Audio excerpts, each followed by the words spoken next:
Good morning, ladies and gentlemen. This is Arnie here at the Crossroads, and I'd like to welcome my guests from Canada. Welcome, Robert Klinck. Hi, Arnie. No Good to worries. see you again. Pleased to see you, Robert. How's the weather? The weather is mild. It got up to 6 or 7 degrees today, so things have Okay. started to melt. Oh, okay. Very good. In a month Excellent. or so, we might see the grass. Very good. Okay, no worries. And welcome, Wallace Klinck. Ditto. The weather is just quite similar, actually, to what Bob's describing in the West here now. However, the politics in our country is a disaster. Yeah, and no different here. Well, our weather is low 30s, so it's warm.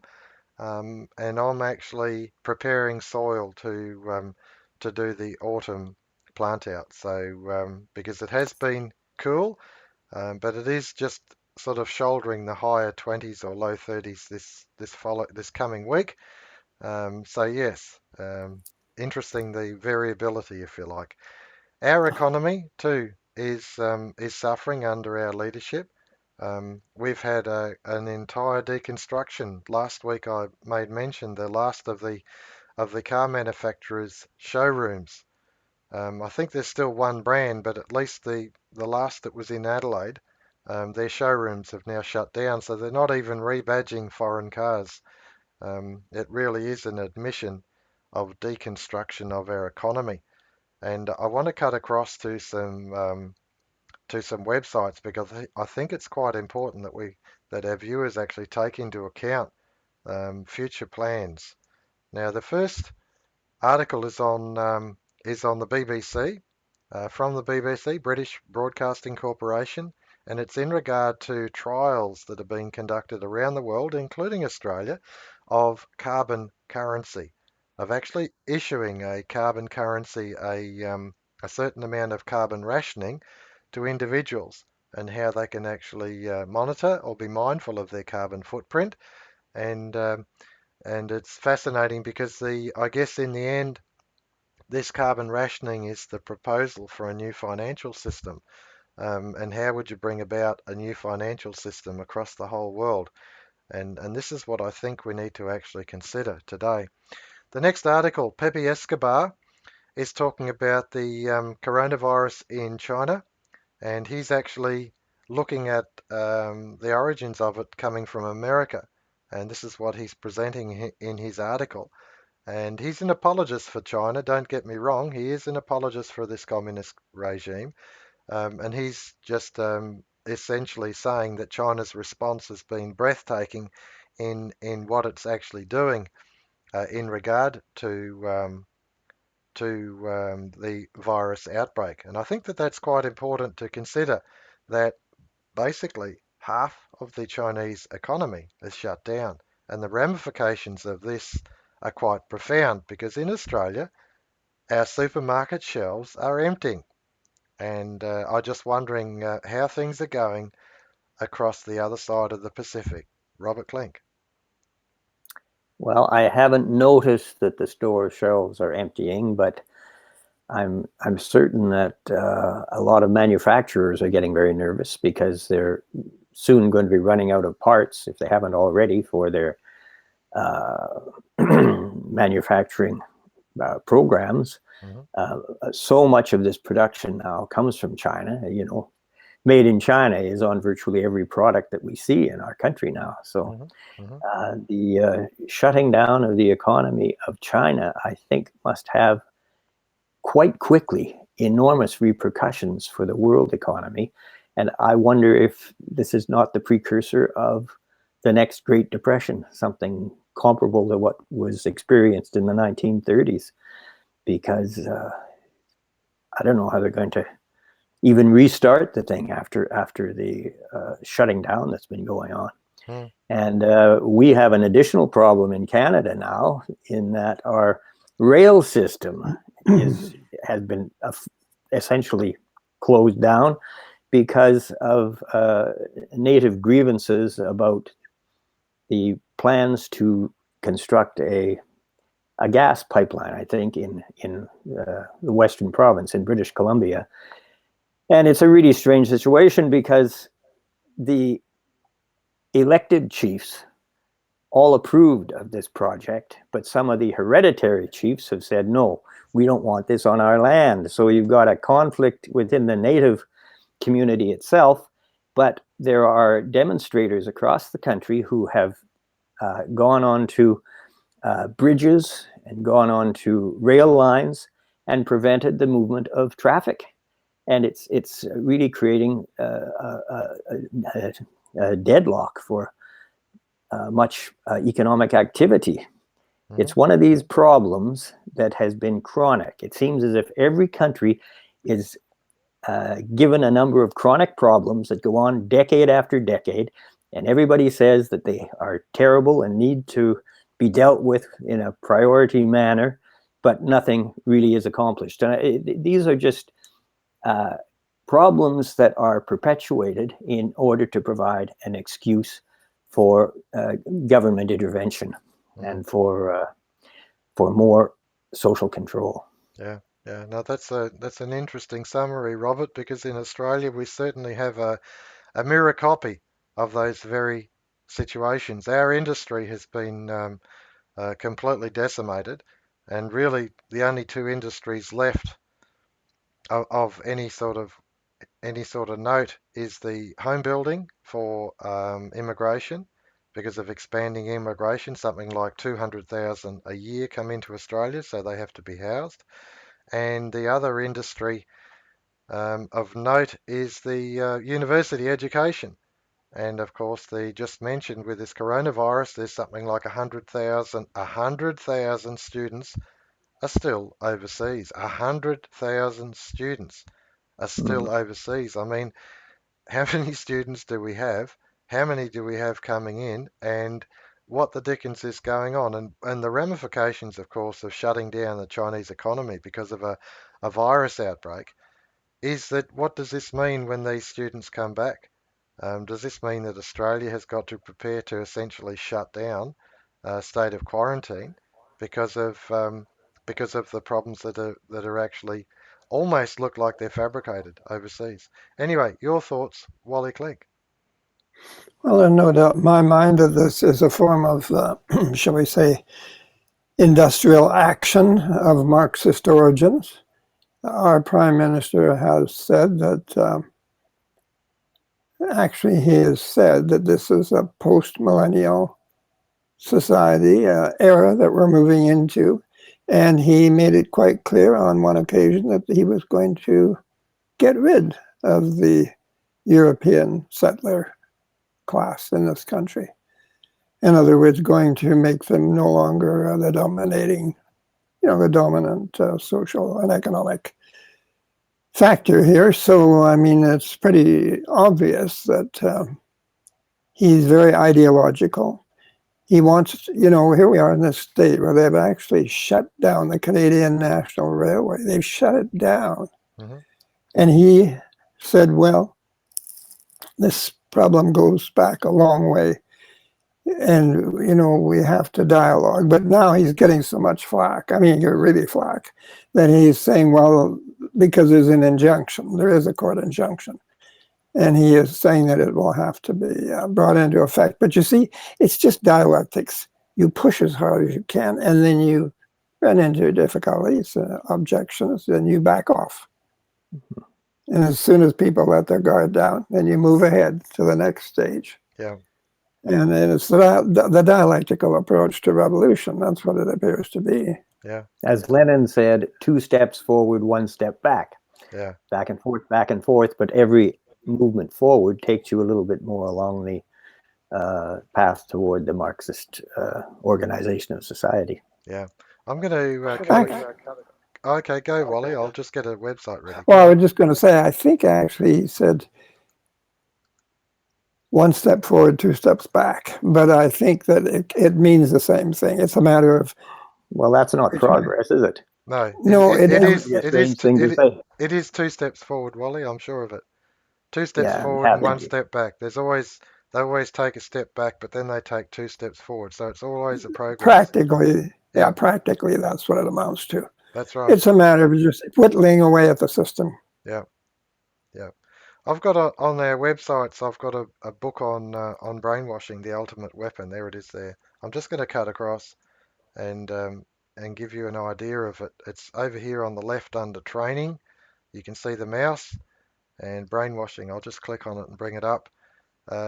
This Major William E. Meyer, um, United States Army, and what he did in that particular paper is he assessed the prisoners of war as they came out from Korea as they were released. And of course, they'd been exposed to the Chinese brainwashing methods, and of course, China really matured those based on the Soviet methods. So it really was an ongoing development of brainwashing propaganda, if you like. We had our own counterparts, the Carnegies or whatever, the propaganda or crystallizing public opinion, Bernays, people like that. We had our own equivalents. But the Soviets, of course, developed it to a level where they could control their people, and the Chinese matured it. So when Mayer is writing about it, he's actually illustrating that as soon as the people are started, you get them to move. And once they start moving, of course, you just continue to keep them moving and moving them into a revolutionary position. Now I'm going to cut across to an illustration by Ivor Benson. I think it's very, very important. Um, this particular illustration that's here, um, it shows that the areas that they attack us, if you like, we'll start on the left at the top, is religion. Religion. So the separation of church and state. The state works basically with no moral anchor, and that they secularize all forms of religion. And then agitation, the continuous agitation of, if you like, the revolutionaries forces in our universities, press, and pulpit, I might add. Falsification of history. This is another area under attack, and that is that the achievements that the peoples of the nation have achieved, the building up of infrastructure, of nationhood, of roads, of utilities, of bridges, of systems of government, of buildings, and things like that, of forests, of farms, all these sorts of things of history that are worth holding on to, and of course that is that's suppressed. Science, falsification of science. I actually presented in an article I produced last week. It was where our Commonwealth Scientific Industrial Research Organisation, which is the pinnacle of scientific research in Australia, was taken over in 1988 by activist communists, and it's never been the same since. So science is actually falsified, and we see that in, of course, climate. This climate narrative, falsified science. They don't care about the truth of the science, they've got an agenda. The deconstruction of our culture, and then foreign policy. Of course, we're involved in all other nations, and all other nations are involved in us. So we can't move without affecting other nations' inputs. Internal policy, so private enterprise capitalism. This is why this illustration is so important, because it shows you the different areas of attack. Politics, the party system, so destructive. And of course, the handmaid of finance is the mass media. Mass media and of course economics, because the finance actually owns all of our productive system. They own it because they issue the credit. So of course every industry is subject to finance. It's subject to finance in order to function. New credits so that it can actually produce for the annual cycle. It goes cap in hand to have new credits, and then it has to return them back. So that illustration to me is profoundly important because it shows you the areas of attack are like a hydra, a monster of many heads. It's not just one area.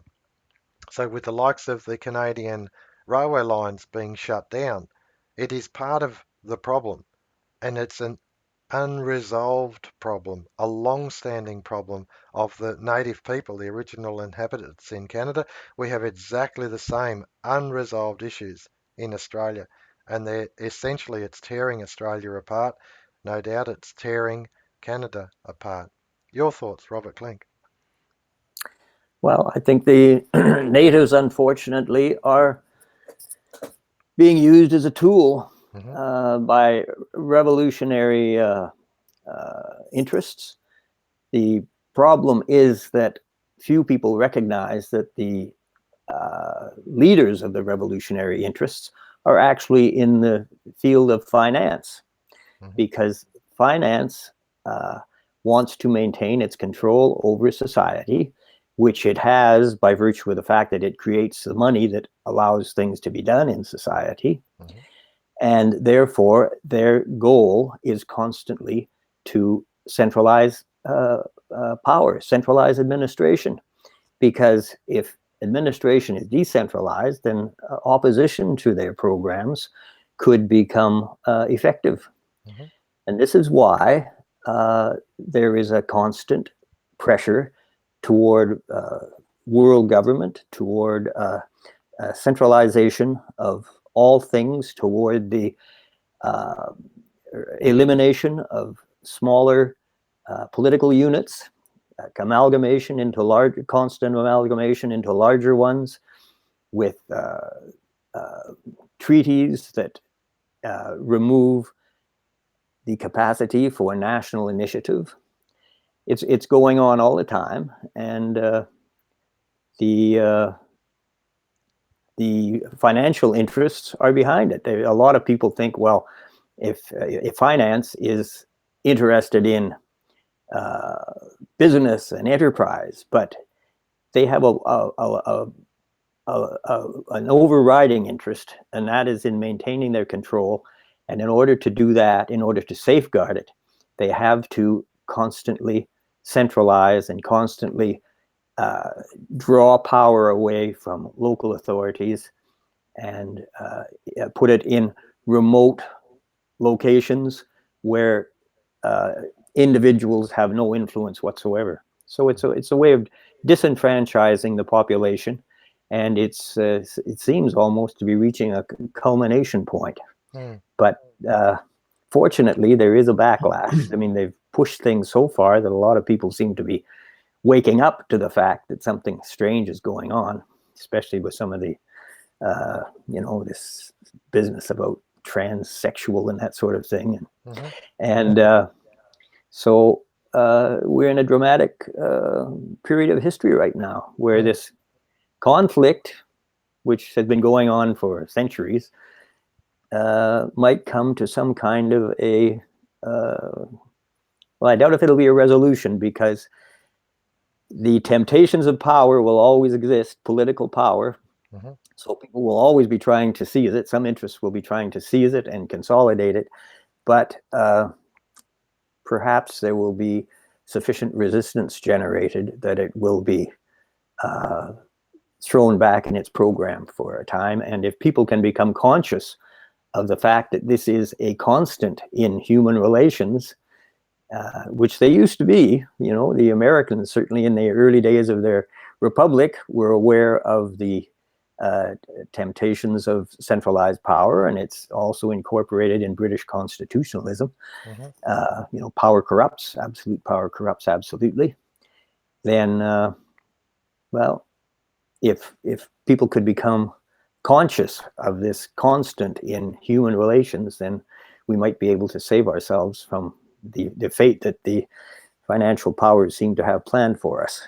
Yeah, it's a very good summary, Robert. And if I was to critique it, and please take this the right way, not the wrong way, if I was to critique it, the only direction I would suggest that it could be further worked on is that it's not just a matter of resistance. It's actually, to me, it's a matter of placing a new narrative on the table. And that is that, yes, you have this position of pursuit of power, and it's historical. It's gone on since, if you like, the beginning of man. One man wanting to dominate over another. Cain killed Abel. All right? And the point of this thing about power is that it's always about pushing back the power, but the evolution, if you like, of law, of the Magna Carta, of constitutional government, of pushing back against the tyrant kings, of pushing back against the tyrant church, all right, these things had to actually find expression, and they did find expression in our institutions. That's the cultural heritage that we have. And I believe that there is a response to this thing. But I think that there are, again, because I showed you a hydra, there are many other responses, one to each particular point of view. But in the end, there has to be a response to the position of finance and credit creation. And this, I believe, is where, under the discipline of Douglas, he saw the flaw. Your thoughts, Wally Klinck? Absolutely, Arnie. I agree with you 100%. People will react in various ways when they come under pressure that is making their life unpleasant. But it doesn't do much good if you haven't got the precise knowledge, the disciplined knowledge that is required in order to counter these things, because your enemy can just simply pretty well ignore you. And the thing of it is, they have considerable contempt for the average person because they are trying to set up a managed economy, a managed society. Because when you manage the economy, you end up managing the people. It indicates a lack of faith in the ability of people to associate freely and successfully. It indicates an arrogance or conceit that is present in those who think that they are uniquely qualified to administer society. And it's just dysfunctional, because when you get people, no matter how intelligent they think they are, when they have power at the center, they cannot accommodate all the different varied aspects of a society and an economy. And when they try to plan it, they're trying to plan it according to their narrow view of the way things should be. A utopian, or one might better call it dystopian, situation is created. And this just has the effect of creating more problems. And as you indicate in your diagram, and Ivor Benson's diagram, as time passes and the pressure gets greater and greater from a financial standpoint, of course, this causes more and more varied problems in society. And those problems are all of a fractious nature. And so it gives the revolutionaries even more grist to work their policies out on society. Mm-hmm. So basically, unless this financial system is dealt with, and it is difficult because finance it seems to be a mysterious thing to a lot of people, and you'll be surprised at how many times, if you try to talk about money, you just realize that they've turned off. Yeah. They can't handle it. They don't want to think about it. It's an abstract thing. Mm-hmm. People are not very good at handling abstract thoughts, but they're easily manipulated and easily victimized by people who do know how to not only understand abstract things, but how to apply them in the interest of centralizing, aggregating their own power and their own wealth mm-hmm. over the rest of their fellows or the rest of society. Yeah. And so knowledge is the key to it.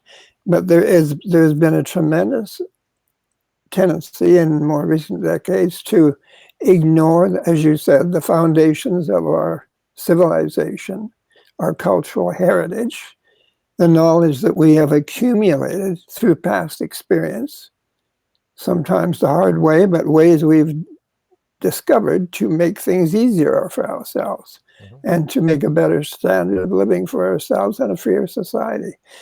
But because of the financial system, which actually works in a way as to generate costs and prices at an increasingly greater rate than it is distributing effective consumer incomes, and you must remember that all businesses have to recover its costs, and the only place it can recover those costs is from the consumer, because it has to be done through purchases. Mm-hmm. And then the cost can be recovered and the original bank loan can be paid off. Now today, the whole thing would literally collapse if something didn't intervene. And of course, what intervenes is the debt picture. The same people who created this problem by their financial policies then enter into the picture and say, we are your savior. We will give you a lifeline, That Mm-hmm. lifeline is credit. But credit is debt. And debt is an obligation on the future. Mm-hmm. And the way the system works, the need for the obligation gets greater and greater and greater. And we become more and more addicted to the antidote that they offer, which is actually just to make things worse because we get worse, more and more into debt. Mm-hmm. We become enslaved by it because we're running faster and faster, even at a time of enormous productive capacity and efficiency. We're running faster and faster, not to produce the goods, but to produce the goods to earn the incomes to service the artificial debts that we have incurred.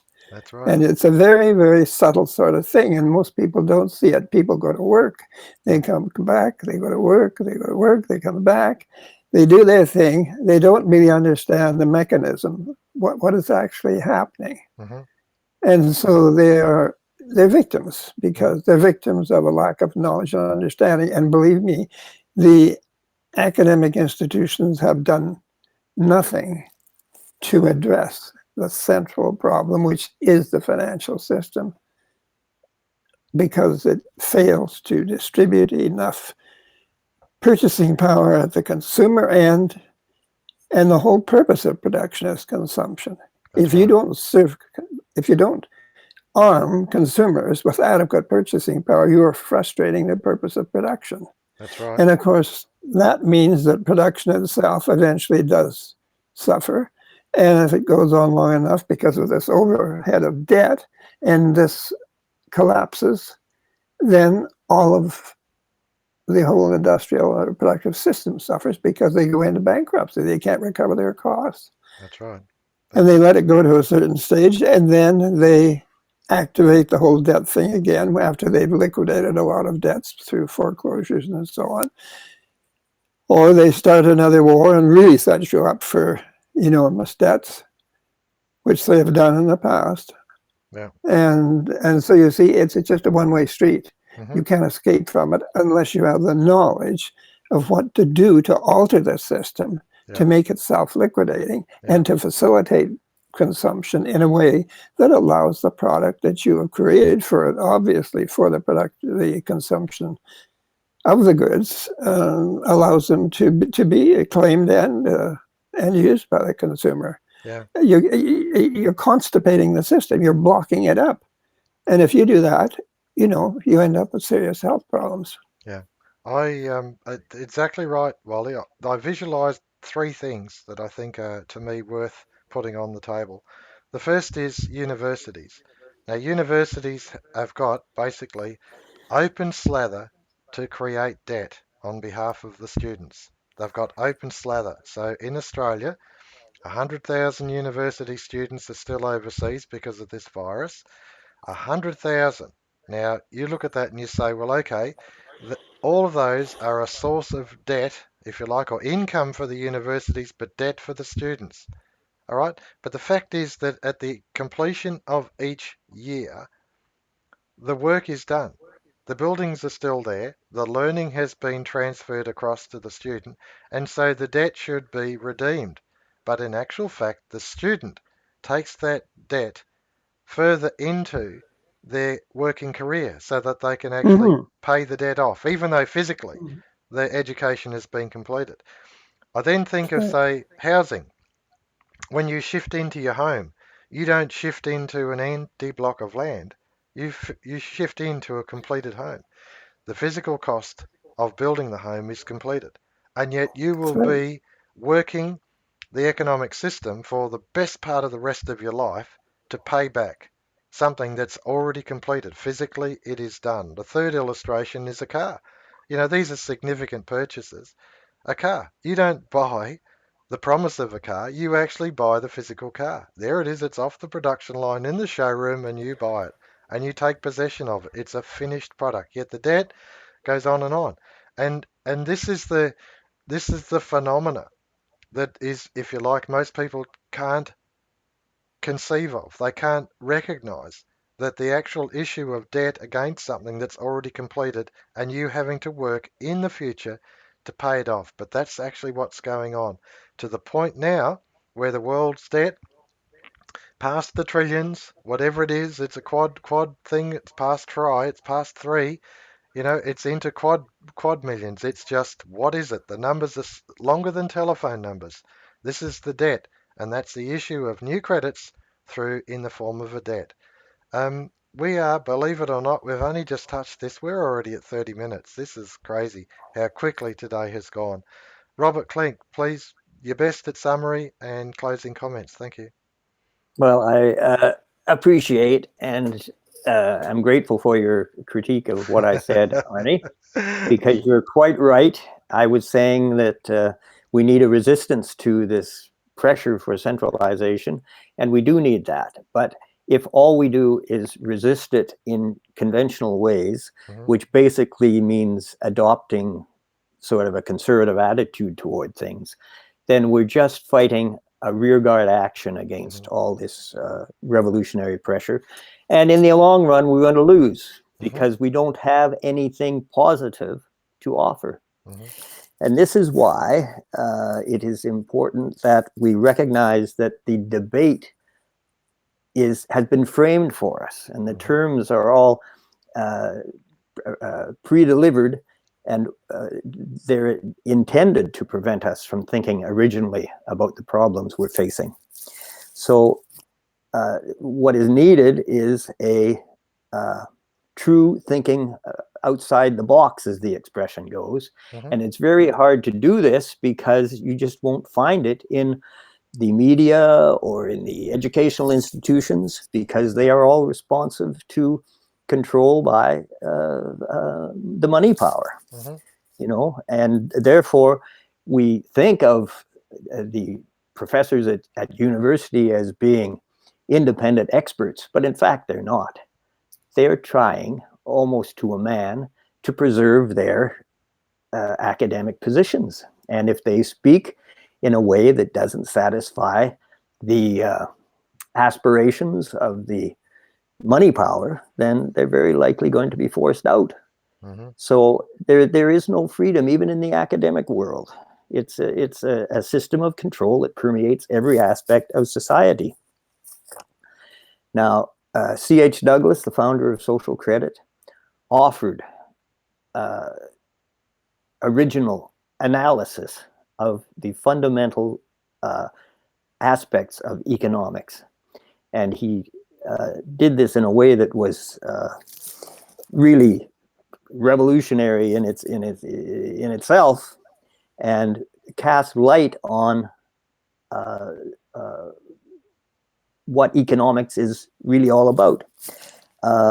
So he proposed a modification of economic financial policy such that it would transfer power to the individual. And this is as direct a challenge to the monopoly of financial power that we have today as is possible to conceive of. This is why social credit for decades was actually suppressed in the media, because there are certain concepts in it that if people started to think in those terms, it would just be the end of the financial monopoly, because people would see the folly of it, and they would understand how it has dominated their lives in destructive ways. And it would give them also a vision of a potential for liberating human initiative that would be truly inspiring. Beautifully put, Robert Klinck. I visualize Copernicus and the argument against power that he had. Why didn't they accept the truth, the demonstrable truth? And because it was a threat to their power base. And here we see the same thing again. The threat to their power base is placing financial power at the feet of the individual. Financial sovereignty, the national dividend consumer price subsidy. Wally Klinck, summary and closing comments, please. And believe me, Arnie, it is no idle fear. I have seen it at work in the university environment myself. most professors would be terrified to get into this sort of a debate because it is, as you say, challenging the supreme powers of this world, the ultimate financial empire. And their careers will be worth nothing if they actually try to challenge that. You know, and the thing of it is, Douglas was not revolutionary. Douglas actually presented what was a normalizing thing in the context of a system that is not normal. But you see, because we do these, we live within the context of the system every day, we think it's the way things are. And it's the way things have to be. But it's not a normal situation. It's been an engineered abnormal system. And so we should think of social credit as a way of restoring normalcy to our economic and social relationships as a result.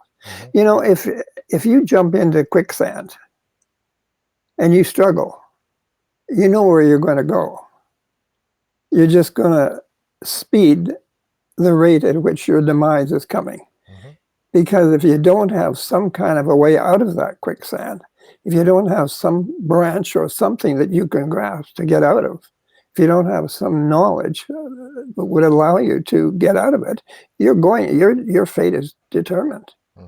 And that is the way the system operates. It is predetermined in its design to centralized power, which means the decentralization or the de-armament of the individual. And if you'll notice that all of these things going on today are aimed at stripping the individual of the right to speak, the right to think, the right to act, also the right to, like in the case of the carbon rationing ideas, the right to travel according to your desires. There is nothing. It's difficult to persuade a lot of people that there is some kind of natural law that in which we were injected and we can live by successfully. Some people think that they are superior to natural law, which is a supreme conceit, and that they are qualified to abjure, to ignore, and to actually reject natural law and introduce their own supposed superior intelligence into the situation so that they are making all the decisions. Well, you know, if you think about it, it's insane because they're only products of life. They didn't create life. They didn't conceive all of this stuff. So where do they get the notion that they're so intelligent that they can take over, plan everybody's life, and make it work properly? It's a complete, and you know, there's a lot of hypocrisy and conceit because they know what they're anxious to do is to centralize power.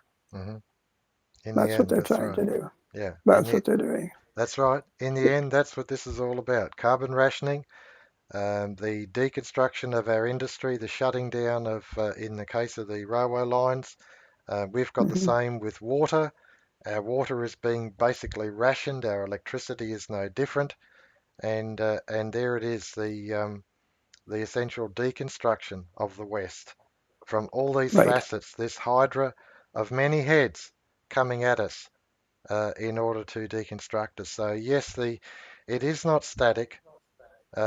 Life is dynamic, and the fact is, it's the challenge that's before us is to actually respond to all of these attacks, but also to take them forward, to take our culture, our history, our law, our systems, even our systems of government, how we actually consider holding them more accountable, because there are things that need to be taken into account, how our governments have been subverted.